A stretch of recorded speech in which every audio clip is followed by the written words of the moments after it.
కెనడాలో ఫీఫా ప్రపంచ కప్ 2026 ప్రారంభోత్సవ వేడుకలు జూన్ 12న టొరంటోలోని బిఎంఓ ఫీల్డ్ స్టేడియంలో అట్టహాసంగా ప్రారంభమయ్యాయి.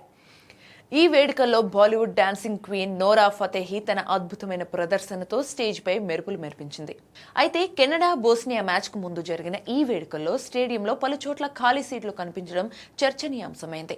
ఫీఫా టికెట్లు ధరలు విపరీతంగా పెంచడమే ఇందుకు ప్రధాన కారణమని అభిమానులు మండిపడుతున్నారు.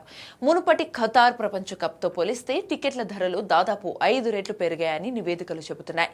కెనడాలో జరిగిన ఈ ప్రారంభ వేడుకల గురించి సరైన రీతిలో ప్రచారం నిర్వహించలేదని కొందరు నెటిజన్లు పెదవి విరిచారు. అయితే స్టేడియంలో అధికారికంగా 43,000 మంది హాజరయ్యారని, కెపాసిటీకి చాలా దగ్గరగా టికెట్లు అమ్ముడయ్యాయని ఫీఫా పేర్కొంది. టీవీల్లో కనిపించిన ఖాళీ సీట్లు ఎక్కువ శాతం వీఐపీ ఏరియాల్లోనివని, మ్యాచ్ ప్రారంభ సమయానికి ఫ్యాన్స్ ఇంకా కాన్కోర్స్ లేదా ఫుడ్ కౌంటర్ల వద్దే ఉండిపోవడం వల్ల అలా కనిపించి ఉండవచ్చని ఒక వింత వివరణ ఇచ్చింది.